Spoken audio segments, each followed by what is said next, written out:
Olá, nobres alunos, de volta para a segunda parte da aula do domingo, hoje, dia 17 de janeiro de 2021, pelo CEPEP, a disciplina Gestão Aplicada 2, o professor Eric Brasil, a turma Itapipoca 19 de Eletrotécnica, os melhores. Dentro de todo esse arcabouço da disciplina de Gestão Aplicada 2, nós observamos, as práticas aí de planejamento, controle, manutenção, falamos da administração científica, da administração clássica, e a gente lembra muito do ambiente industrial, do ambiente empresarial, independente da nossa área de atuação, a disciplina fomenta, estimula muito essa visão.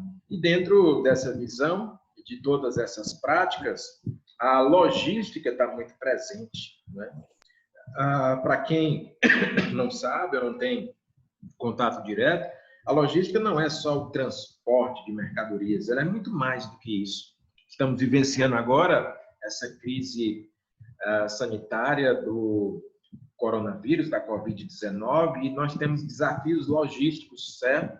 Acho que o Brasil poderia até aproveitar, aí fazendo até uma crítica, mas o ministro da Saúde não é médico, mas ele é especialista em logística. Ele poderia utilizar esse conhecimento para ser mais eficiente.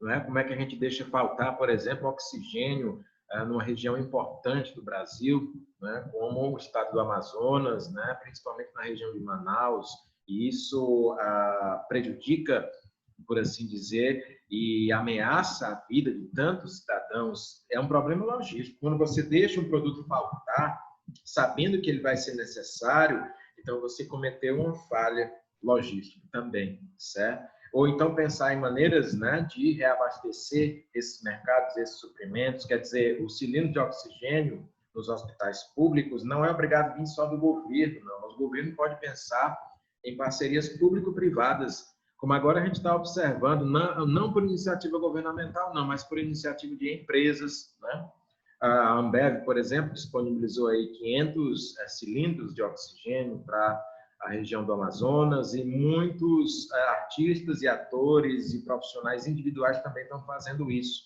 Há possibilidade também de captar essas doações do exterior, porque às vezes o governo não tem os recursos necessários, mas ele pode, por exemplo, viabilizar o gerenciamento de captação de doações e de parcerias, certo?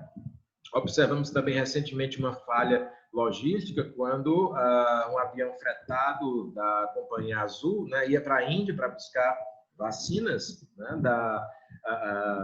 que viriam aqui para o Brasil, e esse movimento foi meio que suspenso, quer dizer, em plena pandemia. Isso também são desafios logísticos, não é apenas o transporte, mas às vezes a logística envolve a comunicação, a informação, envolve o abastecimento, o suprimento, a produção, a movimentação de insumos, certo? A preocupação com a expedição de materiais, com a classificação desses materiais.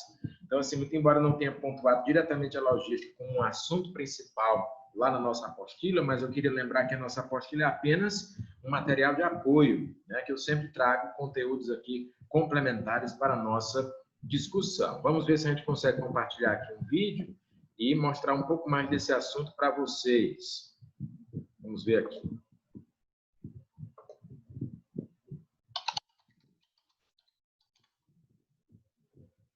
Olá, senhoras e senhores, dando continuidade ao curso Gestão Industrial pela consultoria Agroempreendedora. Deste modo, vamos falar sobre a importância da logística. O que é a logística? Por definição, é a movimentação, é o deslocamento, é o transporte de todo e qualquer produto envolvido numa transformação industrial, que começa a partir do momento em que é transportada a matéria-prima, os insumos que vão chegar até a unidade fabril. Dentro da unidade fabril, obedecendo o fluxograma dos processos, todas as movimentações, elas são também conceituadas como logística, até a chegada do produto final na expedição. A partir da expedição, para chegar no cliente, também está envolvido logística. Então, por isso, tão importante é a logística do custo final numa concorrência entre empresas, na definição de lucro, Então, hoje, a logística faz parte de uma ferramenta administrativa super importante dentro de uma unidade fabril. A partir do momento que uma empresa vai ser criada, que ela vai ser instalada, a primeira coisa que se pensa é em logística. Muito antes da missão, que já deve estar previamente definida, visão e valores, planejamento estratégico, objetivo, vamos pensar em logística. Aonde vai se instalar essa empresa? Para funcionar, digamos, uma empresa de embalagens, embalagem de papelão, o que é necessário em termos de logística? Matéria-prima, os insumos, a clientela, o recurso humano, os equipamentos. Então, onde é que vem a tecnologia dos equipamentos? Tudo isso é logística. Vamos aqui explicar melhor. Resolvemos criar uma empresa de embalagens, de matéria-prima, produto reciclado, papelão, papel de rua, papelão, de embalagem já utilizada. A primeira coisa é, onde é que está a fonte? A maior fonte são os grandes centros, são nas regiões metropolitanas. Então, começa a se pensar em colocar numa área mais próxima à região metropolitana. Se não conseguir colocar dentro da região metropolitana. Mas envolve outros insumos, como, por exemplo, água. De onde é que vem a água? Qual é o manancial? É poço profundo? É rio? É açude? É lagoa? Então, isso é logística, é o transporte da água. Qual é o veículo que se faz para chegar?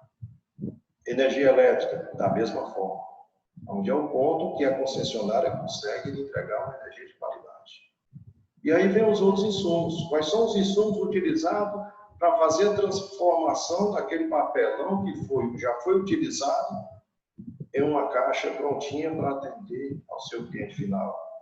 Esses insumos vêm de onde? Qual é o centro? É São Paulo? É o Rio de Janeiro? É Santa Catarina? Rio Grande do Sul? Então, temos que pensar. E aonde é que a empresa que a gente vai instalar? É no Ceará? Então, temos que pensar em termos de logística. A partir do momento que esses fatores forem bem definidos, a empresa é instalada. E aí vai a definição de fluxograma. A partir do momento que esse fluxograma está definido, qual é a logística? A entrada da empresa. Onde é a entrada da empresa? Onde é a recepção? A entrada de pessoas, a entrada de matéria-prima, a entrada de insumos. Vamos começar pela entrada de pessoas. As pessoas devem entrar dentro de uma área com segurança e com acesso livre até as instalações. E dentro dessas instalações, é bem definida a parte de vestiário, que é onde a pessoa chega para trocar roupa. Aonde é que vai iniciar os trabalhos? Quais são os setores? Como é que funciona esse fluxograma? Isso é a área de pessoas. Aonde é o refeitório? Aonde é o almoxarifado? Para que as pessoas se desloquem para pegar algum equipamento, algum insumo necessário. Vamos para a entrada de veículos. Essa entrada dentro da planta, que obedece uma lei de autorização de logística, já está bem definida. Aonde entra carro, automóvel, de visitante, de representante, de funcionários, vai para o estacionamento.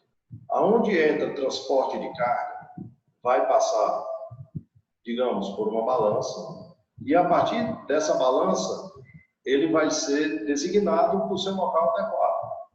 Digamos que chegue carregado com matéria-prima, papelão é utilizado. Ele vai para a unidade de depósito de papelão, que chamamos isso de aparas. Aparas nada mais é do que papelão reciclado ou a reciclar. Se o produto for insumos, ele vai direto para o almoxarifado. Também, dentro da lei de autorização, ele é designado almoxarifado. E em todas essas áreas, tanto faz ser do depósito de matéria-prima, como o depósito de insumos dentro do almoxarifado, tem também a unidade de descarregamento, que obedece à lei de autorização e que obedece a essa logística. A partir do momento de descarregamento, vai colocar o produto aonde? Em local já definido. Digamos que seja matéria-prima, a balas. Existe uma classificação de acordo com a receita que for produzido o papel. Digamos que a empresa trabalhe com 3 classificações, então são 3 setores para onde vão ser deslocados esses produtos. Dependendo da classificação, ele vai ser colocado no ambiente A, no ambiente B ou no ambiente C. No almoxarifado, da mesma forma, qual é o produto que chegou? Nós não podemos colocar produtos inflamáveis ao lado de produtos que não são inflamáveis. Então, existe toda uma layoutização dentro do almoxarifado também para facilitar todo esse entendimento. Eu não posso chegar e descarregar, digamos, um produto que é utilizado em fábrica de papel, digamos, fécula de mandioca. Eu não posso pegar os meus óleos, que são óleos hidráulicos, óleo lubrificante, e colocar ao lado da fécula. Por quê? Porque pode haver uma contaminação. E a outra coisa que se preocupa muito dentro da fábrica é a parte inflamável, para evitar acidentes, para evitar, digamos assim, uma ocorrência desagradável.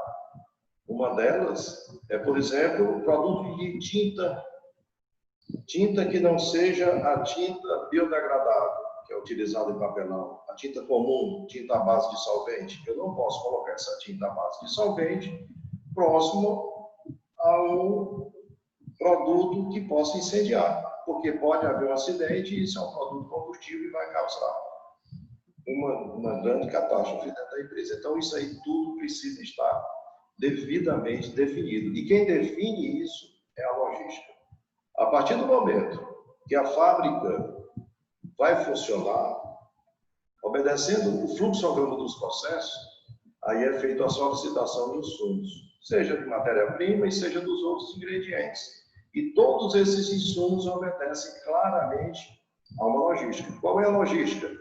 Você vai transportar manualmente, é através de uma esteira, é através de uma empilhadeira. Qual é o meio de transporte? Isso já está previamente definido dentro da layoutização da empresa. Tudo isso facilita a chegada do produto dentro da unidade fabril, facilita a saída, facilita o trânsito referente à layoutização, ao fluxo onde passa pessoas, a segurança do trabalho, a segurança dos equipamentos, a segurança predial e o custo, que é super importante. Então, assim, a logística define claramente em que nível a organização se encontra. Se a logística está bem definida, essa empresa está preparada para a sua longevidade. Ela está com a sua missão, com a sua visão, com seus valores bem definidos, com seu planejamento estratégico e seus objetivos bem definidos, e pode ter certeza, é uma empresa de sucesso. Espero ter contribuído com todos vocês. Muito obrigado. Águia.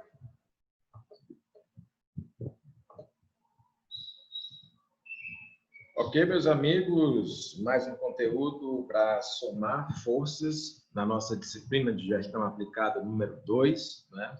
O vídeo é bem didático, é bem interessante, trata da questão logística, mas numa visão mais ampliada, a utilização em processos produtivos, mas também para a busca de outros elementos, como foram citados aí, né? A boa utilização dos insumos, dos recursos, a preocupação com os custos, a preocupação, de fato, em atender às demandas, em expedir bem os materiais. Alguma pergunta ou comentário sobre o vídeo?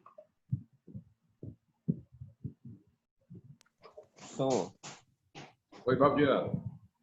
Eu não entendi bem, porque ele estava falando a respeito da cana-de-açúcar, né? Dos do papelão. E aí, logo em seguida, ele já pulou falando sobre as garagens, a entrada de garagem do carro, onde é que vai ficar o carro. Sim. Eu não entendi bem, não, isso aí. Pois vamos lá explicar. Na verdade, o assunto do vídeo é a questão da logística, certo? Quando ele colocou o exemplo da cana-de-açúcar e do papelão, foram exemplos de entidades industriais que utilizam logística. Ele falou de balança, ele falou de automóveis, quando ele se refere, por exemplo, quando você tem uma unidade industrial e ali você recepciona automóveis e veículos, sejam veículos de visitantes, de funcionários, ou mesmo veículos de cargas. Imagine, por exemplo, uma usina de cana-de-açúcar que precisa receber caminhões, né, que vêm carregados da matéria-prima, que é a cana-de-açúcar. Aquele veículo, ele é recebido de uma maneira diferente que é recebido, por exemplo, um veículo de um visitante. O caminhão passa por uma balança, ele é pesado e ali é descarregado, certo? Foi isso que ele quis dizer, né? Então, numa empresa, numa indústria, principalmente, existe essa movimentação veicular também, certo? Para o transporte ou simplesmente para a disposição de veículos, certo? Alguma outra pergunta? Pessoal, Oi, Pedro. falando aqui de logística, né? Ela é fundamental para as. O senhor citou o exemplo do Império Romano, que ele durou muitos anos, né? Sim. Assim, se ele usava algum tipo de logística ou como era que eles faziam para Com ter tanto certeza. sucesso, né? A longevidade do Império Romano se deve, dentre outras coisas, à sua capacidade logística. Quando a gente fala em guerra, a gente fala em campo de batalha, a gente comete o erro de pensar só na luta, não é? Só no combate. Não. O combate é uma das partes que um exército em campo ele verifica. Se você for prestar atenção mesmo, um exército, uma tropa militar em campo se preocupa muito mais com a logística do que com a batalha propriamente dita. Porque, assim, se você verificar o tempo em que a batalha ocorre, é muito pequeno em relação ao tempo em que o exército passa se movimentando, em que o exército passa para adquirir suprimentos, para ter os seus estoques, né? Vamos falar aí do exército tanto moderno quanto antigo, né? O exército antigo, ele precisava de suprimentos? Sim, de alimentos, de armaduras, de armamentos. Pense na reposição, por exemplo, de munições como flechas e setas.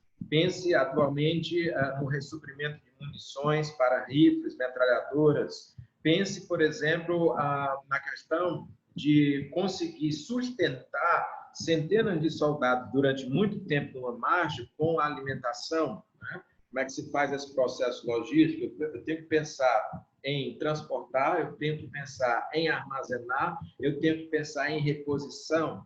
Pense, por exemplo, como é que se faz para atravessar regiões geográficas e acidentes geográficos em terrenos irregulares. Será que eu posso fazer isso de qualquer jeito? Será que eu preciso de transportes? No mundo antigo, eles também utilizavam carros, mas eram carros puxados por animais, né?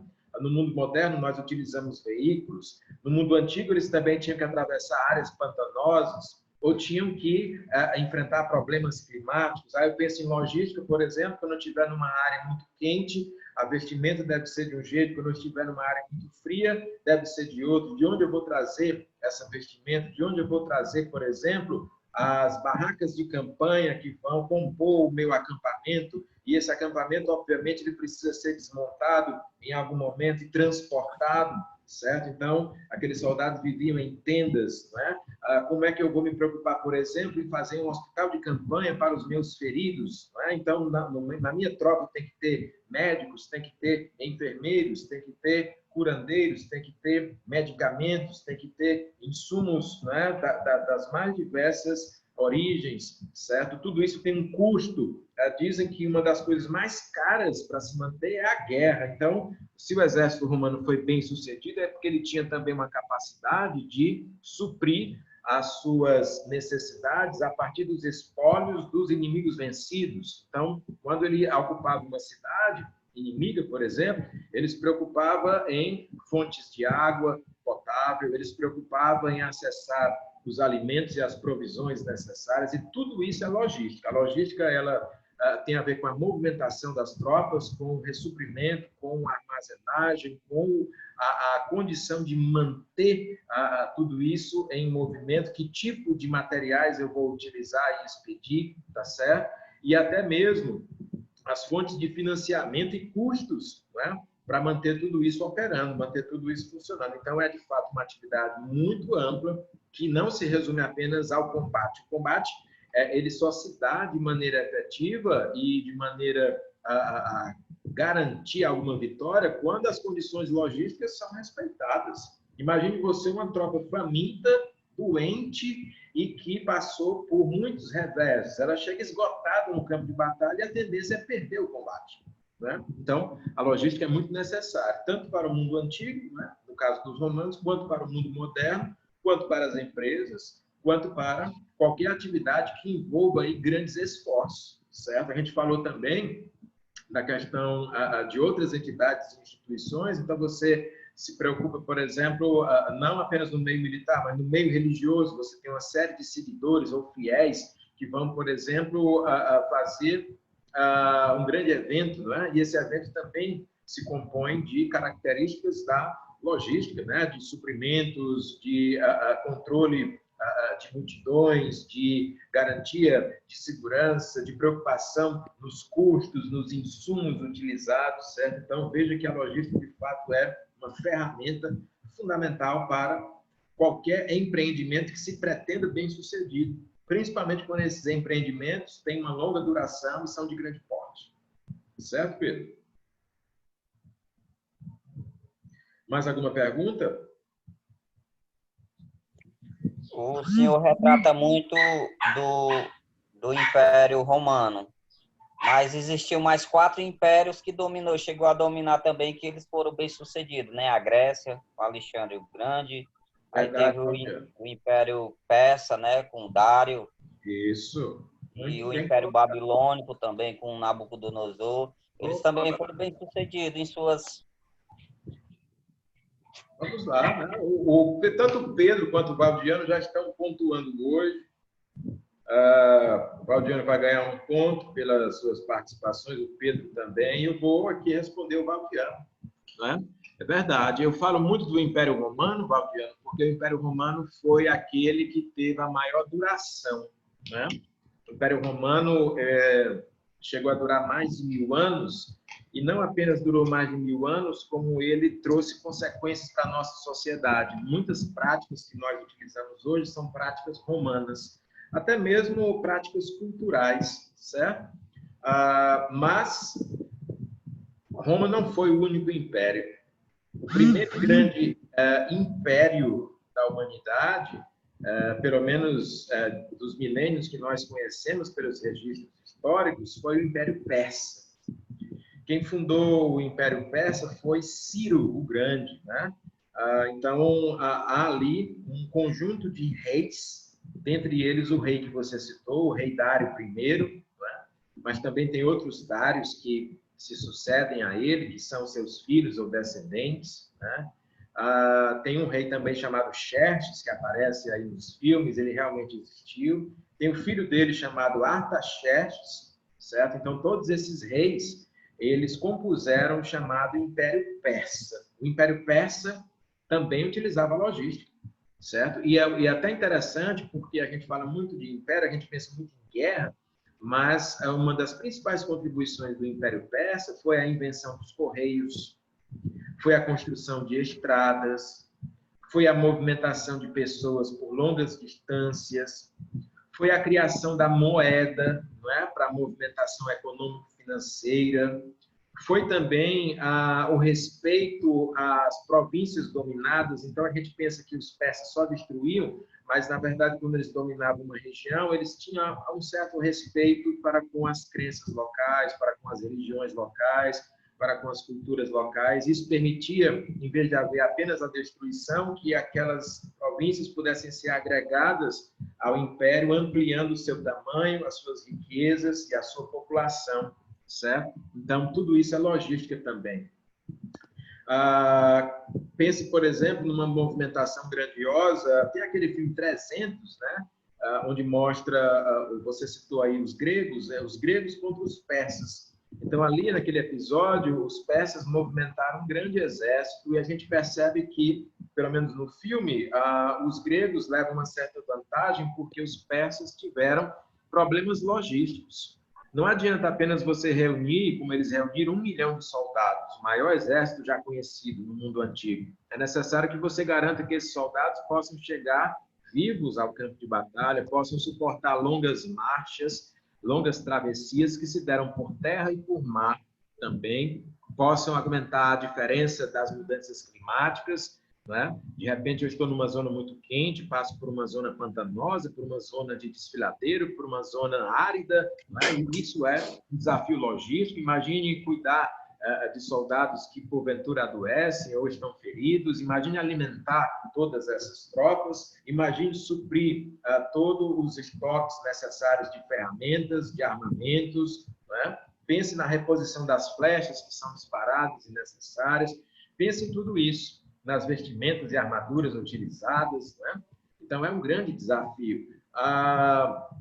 E dentro desses desafios, muitas tecnologias são criadas, certo? Muitas experiências são travadas. Você citou aí os gregos também compuseram grandes civilizações em grandes cidades-estado, como Atenas, Esparta, Tebas, né? E outras cidades, certo? E você citou aí o Alexandre o Grande. Alexandre, na verdade, ele não é exatamente grego, porque ele é da Macedônia, mas a Macedônia é coladinha lá com a Grécia, e na época dele, a Grécia e a Macedônia foram unificadas pelo pai do Alexandre, que foi o rei Filipe, né? Então, o rei Filipe ele faz a unificação desses povos. Então, gregos e macedônios eram como se fosse a mesma coisa na época, né? Uma espécie de cultura que eles chamam de helenismo.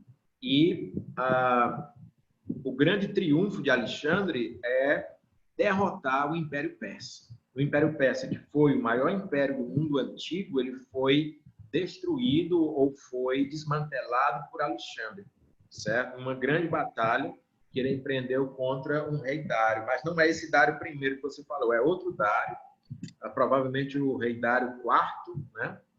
Onde Alexandre, com a sua grande capacidade logística também é uma questão de movimentação, de velocidade e de estratégia. Alexandre, com 40 mil soldados, conseguiu combater e vencer 250 mil soldados persas. Então, veja aí, né, a diferença, certo? Por que ele conseguiu? Porque ele tinha uma estratégia superior, ele tinha uma formação que ele chamava de falange, que foi inventada pelo pai dele, que tornava o exército grego muito poderoso, certo? E as tropas de cavalaria também, que Alexandre organizou, também eram muito ágeis. E tudo isso conseguiu desmantelar as defesas dos persas. Ele venceu uma grande batalha, então ele arruinou as condições de defesa dos persas e conseguiu ocupar as posições estratégicas e os palácios persas, chegando até a Babilônia e conquistando aí, tomando, por assim dizer, para ele esse império.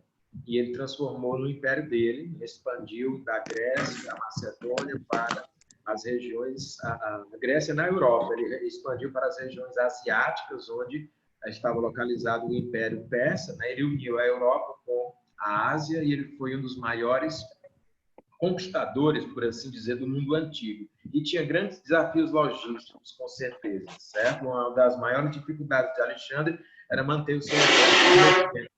Manter a movimentação das suas tropas e conseguir fazer com que eles pudessem estar motivados no longo prazo para continuar com seus empreendimentos, tanto militares quanto arquitetônicos, quanto de um projeto que ele tinha que ia muito além, né, que era pouco compreendido na sua época, que era a união dos povos. Ele tinha isso, certo? Como ele morreu muito jovem, aos 32 anos, então ele não teve tempo de concretizar tudo aquilo que ele projetou, né? Quando ele morreu, o império dele foi dividido em 4 partes para os seus generais principais, e uma dessas partes foi a região de Alexandria, no Egito, né, onde um determinado general chamado Ptolomeu assumiu ali a chefia, mas com grandes desafios logísticos também, certo? Pense em você montar, por exemplo, a Biblioteca de Alexandria, né, com vários papiros que vinham de várias partes do mundo. Isso também era um desafio logístico, né? E outros impérios, só para encerrar aqui, vou já encerrar a transmissão e começar outra, também existiram, além desses, certo? O Império Sumério, o Império Assírio, né, no mundo antigo, o Império Hitita. Tem muitos que nós mal conhecemos porque não fazem parte da nossa cultura, não foram registrados na literatura e na historiografia ocidental. O Império Chinês, para que império maior do que a China? Não é? A China foi e é um país poderoso hoje, mas também foi no mundo antigo, certo? E é um dos países mais antigos do mundo. E de maneira mais moderna, nós tivemos aí o Império Britânico, né, que também foi um dos maiores impérios, o Império Português, por incrível que pareça, Portugal foi um grande império. Tanto é verdade que existem 11 países no planeta Terra que falam língua portuguesa, o Brasil é um deles. Então, se você pegar ali a costa leste da África, tem muitos países que falam português, né? A costa oeste também fala português. Tem lugares na Ásia onde se fala português, Timor-Leste, por exemplo, certo? O Brasil é um país continental de 210 milhões de habitantes, onde nós falamos português. Se fala português na Europa, né? Em Portugal, quer dizer, também foi um grande império. Temos o mais recente império, que é o Império Estadunidense, né, o Império Americano, mas que se constitui de uma outra forma, mas ainda assim é o Império. E temos aí o advento do Império Chinês novamente, né? A China é quase certo que em poucas décadas vai superar os Estados Unidos, não só em população, mas também em, vamos dizer assim, conexões econômicas e logísticas pelo mundo, certo? Muito provavelmente o próximo império mundial será o Império Chinês. É quase certo que nós tenhamos isso aí ainda nas próximas décadas. Enfim, né? A logística está presente em tudo isso. Hoje, principalmente na questão do... quando a gente pensa em comércio exterior, quando a gente pensa em transporte de mercadorias, quando a gente pensa nos modais de transporte, né? Temos aí o modal ferroviário, temos aí o modal marítimo, temos aí o modal aeroviário, temos vários modais que permitem essa comunicação global. Eu quero receber um produto que só é produzido lá no sul da África, eu quero receber ele amanhã, eu consigo receber, né, se eu tiver a logística certa, né, disposto a fazer o desembolso certo.